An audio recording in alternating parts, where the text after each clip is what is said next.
The Calrith Empire controlled more than 100 star systems across the western arm of the galaxy. Their warships were painted in deep crimson, and their military strength was known to every species that traveled between the stars. For 3,000 years they had ruled without challenge, and their commanders believed nothing could threaten their power.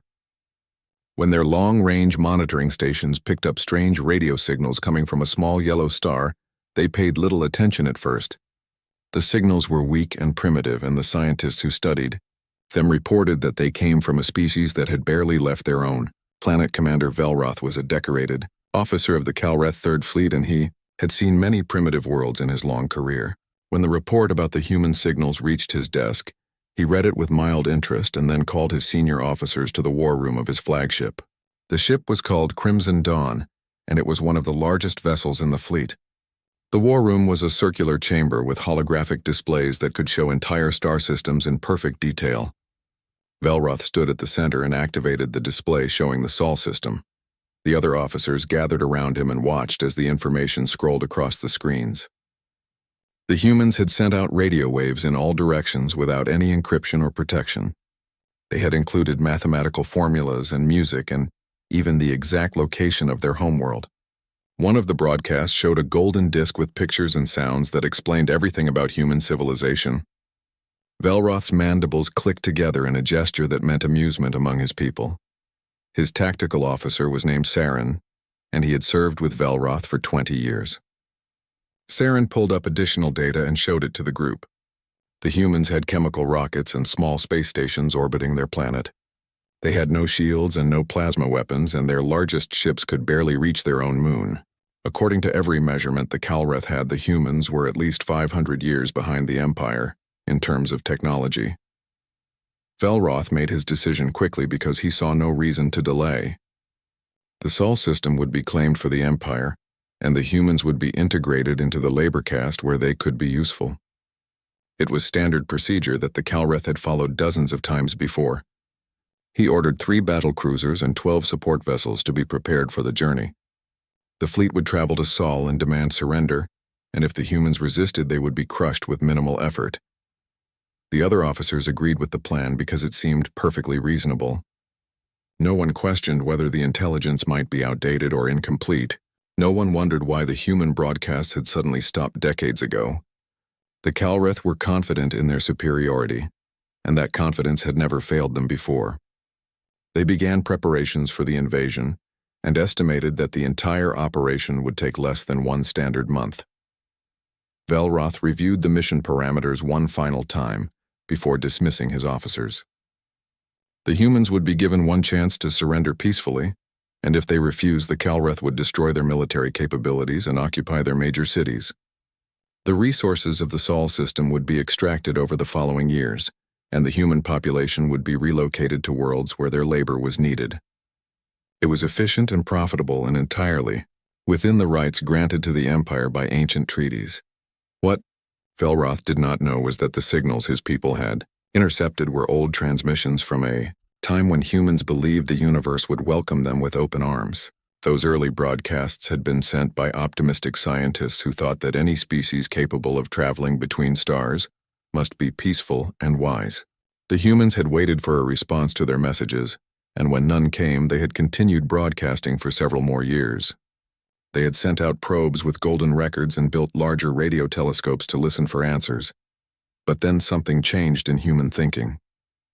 The scientists and military leaders began to ask uncomfortable questions about what might happen if hostile aliens received their broadcasts. They realized with growing horror that they had announced Earth's location to unknown civilizations that might not share human values. The debate raged for years, but eventually caution won over optimism. The broadcast stopped and humanity went silent. The radio telescopes were turned off and the deep space probes were quietly abandoned. In the decades that followed, humans made a collective decision that would define their future. Every nation on Earth contributed resources to a single massive project that was hidden from most of the population. The project had one goal, which was to ensure that humanity would never be helpless if visitors came from the stars. Scientists worked in secret laboratories, and engineers built shipyards on the dark side of the moon where they could not be seen from Earth. The military trained soldiers for combat in zero gravity, and developed weapons that could function in the vacuum of space. The transformation happened slowly, but with absolute determination. Humans had always been good at warfare, and they applied that talent to the problem of defending their world. They studied every theoretical weapon system and built prototypes and tested them in the outer solar system, where no one could detect the explosions. They developed stealth technology by studying creatures from Europa that could become invisible in dark water. They created armor that could withstand temperatures and pressures that would destroy conventional materials. Most importantly, they built ships that were designed for one purpose, which was combat. By the time the Calreth fleet began its journey to Sol, the humans had 40 warships hidden throughout their star system. The ships used camouflage that bent light and radiation around their hulls, making them invisible to normal sensors.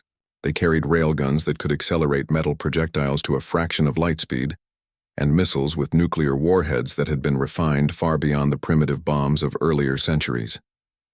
Every ship was crewed by men and women who had trained their entire lives for the possibility of alien invasion. The Calreth approached Sol with the confidence of predators stalking easy prey. Their ships dropped out of faster-than-light travel at the edge of the system, and their sensors immediately began scanning for human vessels and installations. They saw orbital stations and satellites and mining operations in the asteroid belt, exactly as their intelligence had predicted. Everything appeared primitive and defenseless, and Commander Velroth allowed himself a moment of satisfaction at how smoothly the operation was proceeding. He opened a communication channel on all frequencies and transmitted a demand for surrender in several human languages that had been learned from the old broadcasts. The message was clear and simple. The Calreth Empire now claimed the Sol system and all its resources, and the humans were ordered to power down their weapons and prepare to be occupied. Velroth expected panic or perhaps angry defiance, but what he received instead was something that made his blood run cold. There was no response at all. The silence was complete and absolute. Jake Morrison stood in the observation deck of the UHSV Sentinel and watched the stars beyond Neptune's orbit. The ship was one of humanity's deep space reconnaissance vessels, and it hung motionless in the darkness, wrapped in adaptive camouflage that made it invisible to every known sensor type. Jake was a lieutenant commander, and he had spent the last 3 years on patrol duty in the outer system waiting for exactly this moment. He had always known that something would eventually respond to those old broadcasts, but he had hoped it would never happen during his lifetime. The observation deck was quiet except for the soft hum of life support systems. Jake could see Earth as a tiny blue dot in the distance, and he thought about his family down there, who had no idea what was about to happen. His parents lived in Colorado and his sister was a teacher in Boston, and they all believed that the massive military buildup of the last 50 years was just government paranoia. They had complained about the taxes and the secrecy, but they had never really believed that aliens might come. Now Jake was going to prove that the paranoia had been justified all along. Sophie Grant was the sensor officer on duty, and she sat at her station monitoring the gravitational detection grid that humans had placed throughout the solar system. The grid could detect ripples in space-time caused by large masses moving at high speed, and it gave advance warning of any ships entering the system. Sophie had been staring at her screens for 6 hours straight. When the first alerts began to flash red, she took a deep breath and called out to Jake in a voice that was calm, despite the adrenaline flooding her system. The gravitational anomalies appeared at the edge of the Kuiper belt, exactly where the long-range predictions had suggested they would. Sophie counted 15 distinct contacts, and her computer analyzed their mass and configuration. 3 of them were massive capital ships that massed more than anything humans had ever built, and the other 12 were smaller escorts that still outweighed any commercial vessel in the Sol system. The aliens had brought enough firepower to destroy a planet, and they were not trying to hide their approach. Jake moved to the tactical station and pulled up the sensor data. His hands were steady, but his heart was racing as he looked at the alien fleet. This was the first contact between humanity and another intelligent species, and it was happening exactly the way the military planners had feared it would. The aliens were not sending peaceful greetings or requesting permission to visit. They were arriving in force with weapons ready, and they clearly expected humans to be helpless. He opened a secure channel to Luna Command and reported the contact. The response came back within seconds because the admirals had been waiting for this call for decades. All ships were ordered to battle stations and the carefully prepared defense plan was activated. Jake acknowledged the orders and then turned to his crew. There were 20 people on the Sentinel and every one of them knew their role. They had drilled for this scenario hundreds of times, but now it was real, and there would be no second chances.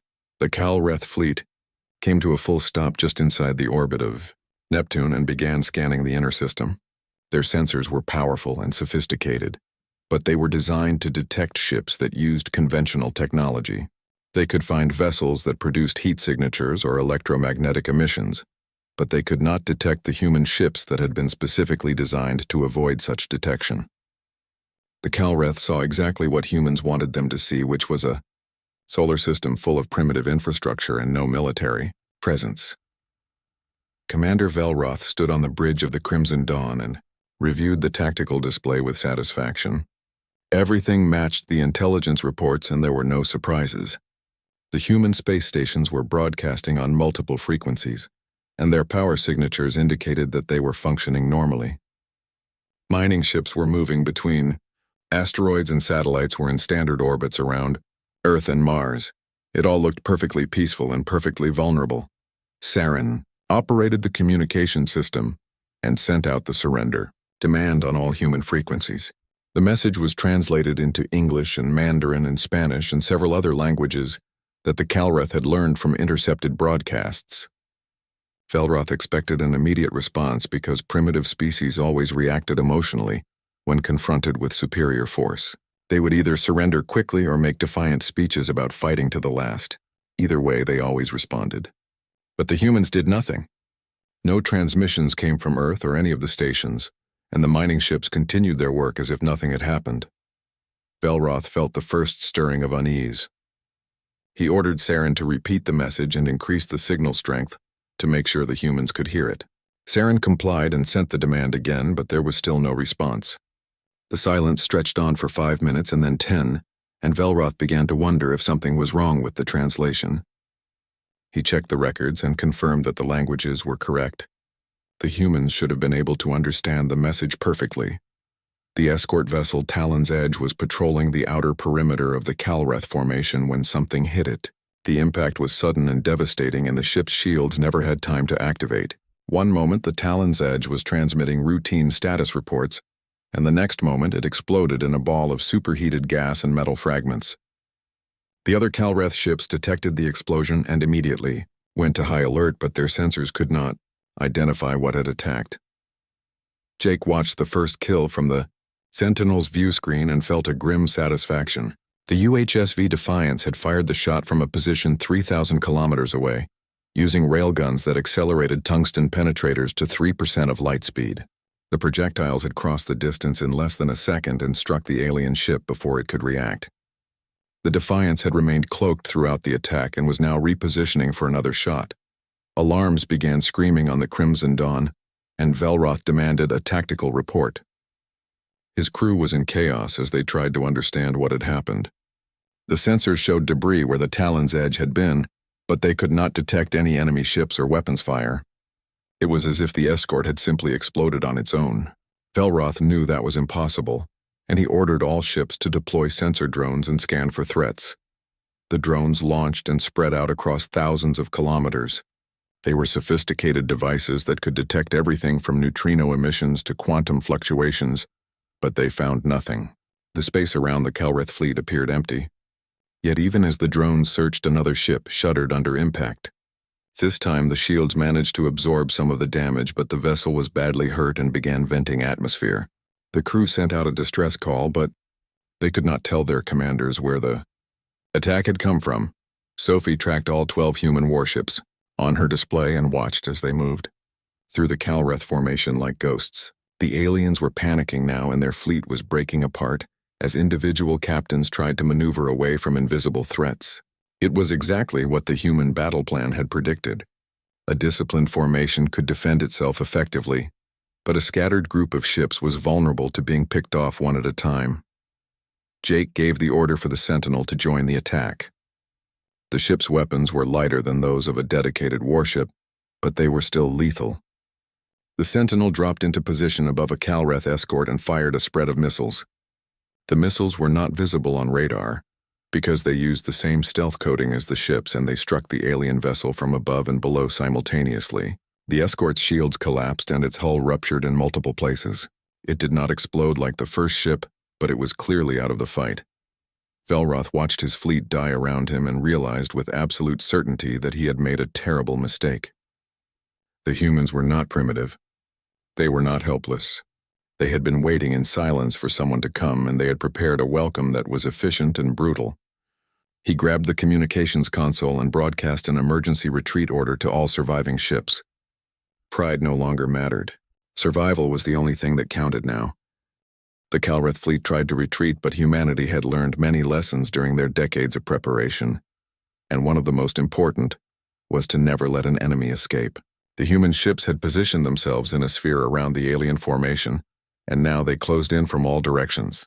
Every Calreth vessel that tried to break away found itself facing invisible attackers that struck from the darkness, with weapons the aliens could not counter. The railgun projectiles moved too fast for point. Defense systems and the missiles used guidance systems that could not be jammed or confused. Commander Velroth felt the Crimson Dawn shudder as another impact struck the ship's aft section.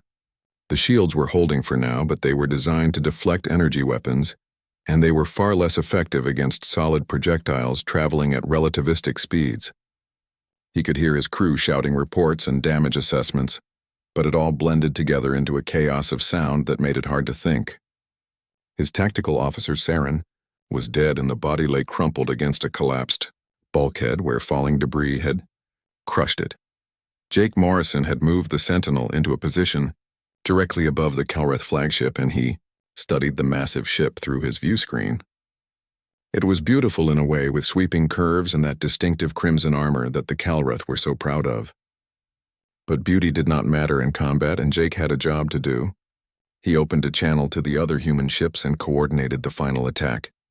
The plan was to disable the flagship rather than destroy it, because humans wanted at least one alien ship to survive and carry the message back to whoever had sent them. The UHSV Defiance was the largest and most powerful ship in the human fleet, and its captain was Ryan Foster.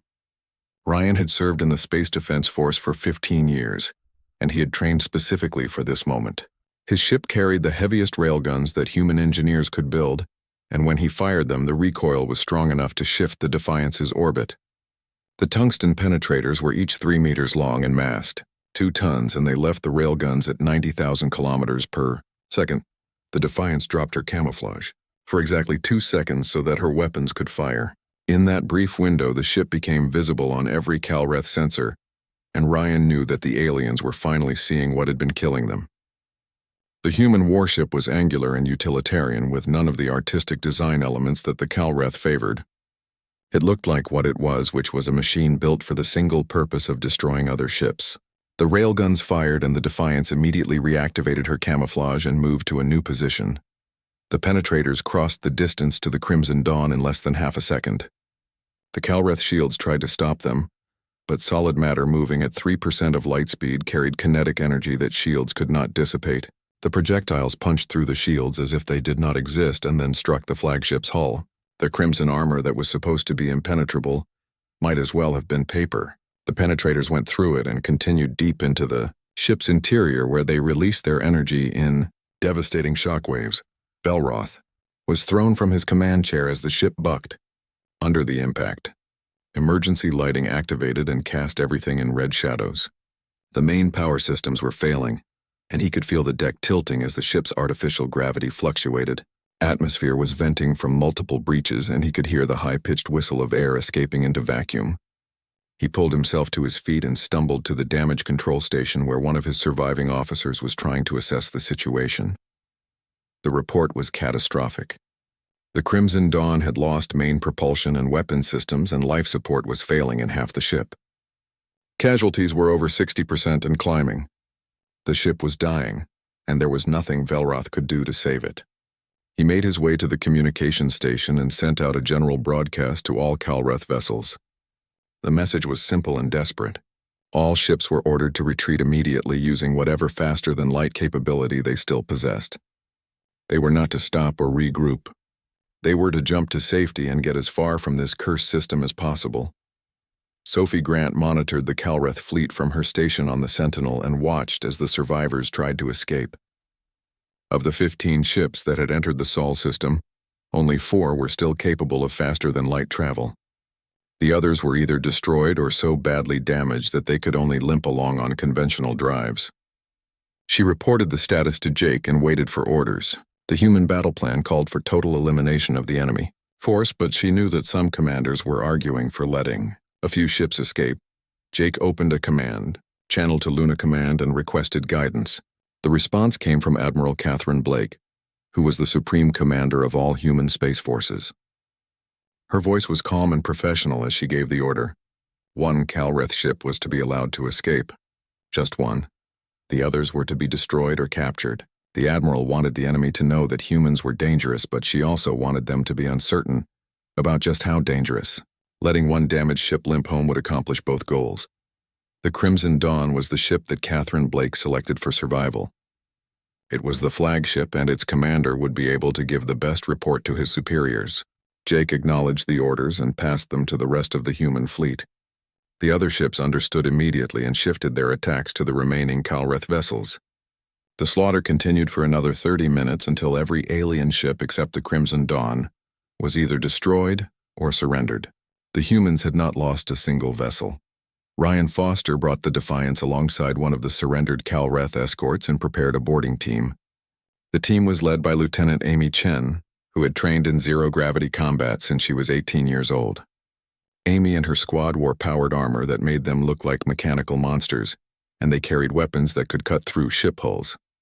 They docked with the alien vessel and breached the airlock. The Calreth crew inside tried to resist, but they were outmatched, and within minutes the ship was secured. Velroth watched from the bridge of his crippled flagship as the human ships revealed themselves one by one. They had dropped their camouflage now that the battle was over, and he could finally see what had destroyed his fleet. The ships were smaller than Calreth battlecruisers, but they were clearly built for war. Every line and angle was designed for function rather than form. They bristled with weapons and sensor arrays, and their hulls were scarred from the impacts of debris. Velroth felt something he had not experienced in his long military career, which was genuine fear.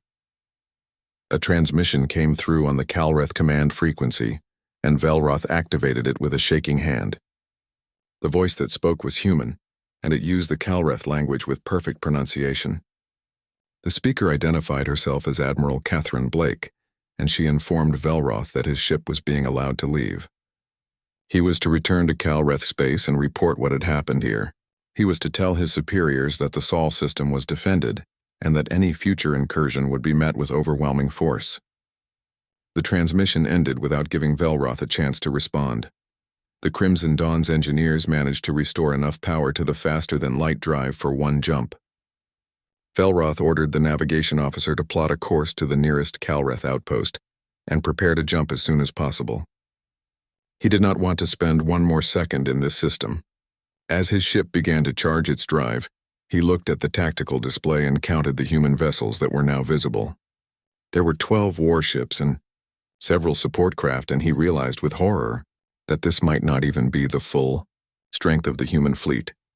Jake Morrison watched the Calreth flagship disappear in a flash of distorted spacetime and felt the tension drain from his body.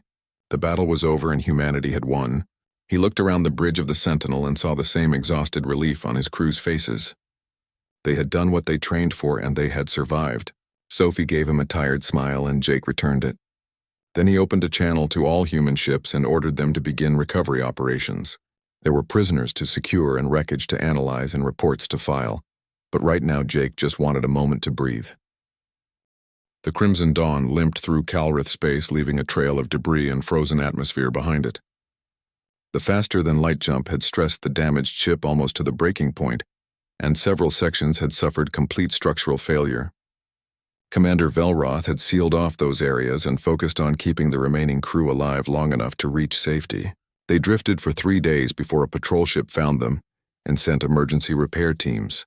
The patrol captain was shocked at the damage and asked what enemy could have done such a thing, but Velroth refused to answer until he could report directly to High Command. The journey to the Calreth Homeworld took another week, and during that time Velroth composed his report over and over in his mind. He knew that his career was over, and that he would likely face court-martial for losing an entire fleet. But more important than his personal fate was making sure that the High Command understood what had happened at Sol. The humans were not primitive. They were not helpless. They were a threat unlike anything the Calreth had encountered in 3,000 years of expansion. The Calreth homeworld was a massive planet with 3 times Earth's gravity and an atmosphere so thick that the sky always glowed red. The capital city sprawled across an entire continent, and at its center stood the command citadel where the military leadership planned their campaigns. Velroth was summoned there as soon as his ship docked at the orbital station. He cleaned his uniform as best he could and prepared to face the admirals who held his fate in their hands. Admiral Crethis was the supreme commander of the Calreth Third Fleet, and she had held that position for 40 years. She was old even by Calreth standards, and her carapace had turned almost black with age. She sat at the head of a long table in a chamber deep inside the citadel, and she watched Velroth with eyes that had seen countless battles. Around her sat a dozen other senior officers who would judge whether Velroth's actions had been reasonable given the circumstances he faced. Velroth stood at attention and delivered his report without trying to excuse his failures. He described how the fleet had entered the Sol system expecting easy conquest and found nothing but primitive infrastructure.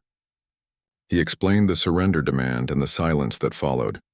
Then he told them about the invisible ships that had torn his fleet apart and the weapons that bypassed shields as if they did not exist. He showed them the sensor logs and damage reports and casualty lists. When he finished speaking, the chamber was silent. Admiral Crethis studied the data for a long time before she spoke. Her voice was quiet, but it carried authority that made everyone in the room lean forward to hear. She said that Velroth had made tactical decisions that seemed reasonable based on the intelligence available to him. The humans had broadcast their primitiveness to the galaxy and then gone silent for decades. No one could have predicted that they were using that time to build a military force capable of defeating a Calreth battle group. She asked Velroth if he believed the humans had let him escape deliberately. Velroth considered the question carefully. He had thought about nothing else during the long journey home. His ship had been crippled and helpless, and the humans could have destroyed it at any time. Yet they had allowed him to charge his faster-than-light drive and leave the system. He told the Admiral that yes, he believed it was deliberate. The humans wanted the Calreth to know what had happened. They wanted to send a message that could not be ignored or dismissed. Crethis nodded slowly and dismissed Velroth from the chamber. She told him that he would face no formal charges, but that his command was over. He was to serve in an advisory capacity, helping to analyze the human threat and develop new strategies for dealing with them. Velroth accepted the decision with relief. He had expected much worse. As he left the Citadel, he wondered what the High Command would do with the information he had provided. Would they seek revenge, or would they be cautious? He suspected he knew the answer, but he hoped he was wrong. The news of the disaster at Sol spread through the Calreth military like fire through dry grass. Every ship captain and fleet commander heard about it within days. The official reports tried to minimize the defeat and blame it on faulty intelligence, but too many crew members had survived, and they told their own versions of what happened. The story grew in the telling, and soon every Calreth in the military knew that humanity was dangerous. Some wanted immediate retaliation, while others counseled caution, but everyone agreed that the humans could not be ignored. Beyond the borders of the Calreth Empire, other civilizations heard the news and reacted with various degrees of interest and concern. The Theron Collective was a federation of trading species that had remained neutral in most conflicts, and they saw the human victory as an opportunity. If the humans had weapons that could defeat the Calreth, then perhaps they would be willing to sell or trade that technology. The collective sent diplomatic messages toward Sol asking to open negotiations but received no response. The Vrax Confederacy was a loose alliance of worlds that had fought border skirmishes with the Calreth for centuries.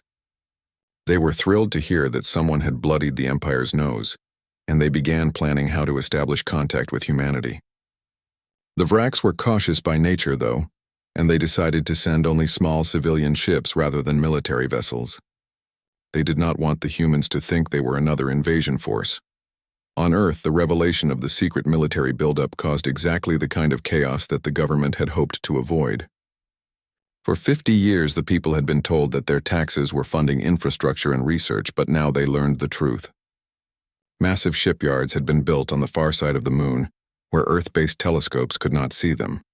Underground bunkers housed thousands of soldiers who trained for combat in space. Entire industries had been created in secret to produce weapons and armor and ships. The scale of the deception was staggering. Admiral Catherine Blake gave a press conference that was broadcast to every nation on Earth. She stood at a podium in her dress uniform and faced the cameras without flinching. She explained that the government had made the decision to prepare for hostile first contact after analyzing the risks of broadcasting humanity's location to the galaxy. She admitted that the secrecy had been necessary because public debate would have delayed or prevented the defensive buildup. She showed footage of the battle with the Calreth and explained that without the hidden fleet, Earth would now be under occupation. The public reaction was mixed. Some people were angry about the deception and demanded that the officials responsible be held accountable. Others were grateful that the military had protected them from an alien invasion. The debate raged in parliaments and congresses around the world, but eventually most people accepted that the decision had probably saved their lives. The government promised more transparency going forward, but made it clear that some military secrets would remain classified for security reasons. Jake Morrison was promoted to full commander and given his own ship. The vessel was called the UHSV Horizon, and it was one of the newest designs to come out of the Luna shipyards. Jake took command with a mixture of pride and anxiety. He had proven himself in battle, but leading a ship was a much bigger responsibility than serving as second in command. His crew was young and eager, and they looked at him with respect that he did not entirely feel he deserved. He promised himself that he would do everything possible to keep them safe. Sophie Grant received a promotion as well and was assigned to the Horizon as Jake's chief sensor officer. She was happy to continue working with someone she trusted, and she threw herself into learning every detail of the ship's detection systems. The Horizon carried more advanced sensors than the Sentinel, and Sophie wanted to understand their full capabilities. She spent hours studying technical manuals and running simulations until she could operate the systems in her sleep. The human fleet began regular patrols of the outer solar system, watching for any sign of returning Calreth ships. The admirals did not believe the Empire would give up after one defeat, and they wanted to be ready when the next attack came. But weeks passed and then months, and there was no sign of enemy activity. The Calreth seemed to be taking time to reassess their strategy, and that gave humanity more time to build additional ships and improve their defenses. Admiral Blake met with the other military leaders, and they discussed what should come next. They had won the first battle, but they were still vastly outnumbered if the Calreth decided to commit their full military strength. Humanity needed allies, and they needed information about the galaxy beyond Sol. Blake proposed sending scout ships to explore nearby star systems and make contact with other civilizations. The proposal was controversial, but eventually it was approved.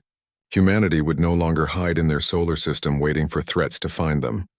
3 months after the battle, the UHSV Horizon was assigned to humanity's first deep space exploration mission beyond the solar system. Jake Morrison stood on the bridge and watched as the ship prepared to jump to faster than light speeds, using technology that humans had developed in secret during the decades of preparation. The destination was a star system 12 light-years away that showed signs of industrial activity based on electromagnetic emissions detected by long-range sensors. Jake felt the weight of responsibility settle on his shoulders because this mission could determine humanity's future relationship with the galaxy. Sophie Grant ran final checks on the sensor systems and reported that everything was ready. The crew had trained for months in simulator scenarios, but this would be their first real jump, and everyone was nervous. Jake gave the order, and the Horizon's faster-than-light drive activated. Space twisted around the ship, and suddenly the stars were different. They had crossed 12 light-years in an instant and emerged in a system that humans had never visited. The sensor displays lit up with data as Sophie began cataloging everything her instruments could detect. The system had 6 planets and extensive industrial infrastructure in the inner orbits. Massive refineries floated between the planets processing raw materials, and automated cargo ships moved resources from mining stations to construction facilities. But there were no military vessels visible and no defensive platforms. It looked like a civilization that felt safe in its own space. Jake ordered the Horizon to remain cloaked and observe. He wanted to understand who lived here before making contact. Sophie tracked the electromagnetic emissions and identified communication patterns that matched known galactic languages. The inhabitants called themselves the Vraks, and they were a trading species that had little interest in military expansion. Their ships used conventional fusion drives rather than weapons, and their stations were designed for commerce rather than warfare. Sophie pulled up what little information humans had about the Vraks from captured Calreth databases and briefed Jake. The Vraks were considered neutral by most major powers, and they had a reputation for honest dealing. After 6 hours of observation, Jake made the decision to reveal the Horizon's presence. He ordered Sophie to send a message in the Vraks language explaining that humans came in peace and wished to establish diplomatic relations. The message was simple and direct because Jake knew that complicated statements could be misunderstood. He also made sure the Horizon's weapons were ready, because peaceful intentions did not mean being stupid. If the Vraks responded with hostility, the ship would jump away before they could react. The response came within minutes. A small Vrak civilian vessel changed course and approached the position where the Horizon had transmitted from. The ship was broadcasting on multiple frequencies, asking the humans to reveal themselves and requesting permission to approach. Jake consulted with his senior officers, and they agreed that this seemed like a genuine peaceful contact attempt. He ordered the Horizon to drop her camouflage and show herself to the Vraks. The human warship appeared in the void like a ghost, becoming solid. The Vraks vessel immediately changed its broadcasts, and Jake could hear the excitement in the alien voices, even though he could not understand most of what they were saying. Sophie translated the key phrases and reported that the Vraks were requesting permission to board and meet the humans face-to-face. Jake granted permission but specified that only 3 Vraks could come aboard, and that they would be scanned for weapons before entering the ship. The Vraks agreed to all the conditions, and their shuttle docked with the Horizon 30 minutes later. Jake met them in the airlock wearing his dress uniform with Sophie and 2 security officers beside him. The Vraks were smaller than humans with gray skin and large eyes that suggested they came from a world with less light than Earth. They wore simple robes and carried data tablets rather than weapons.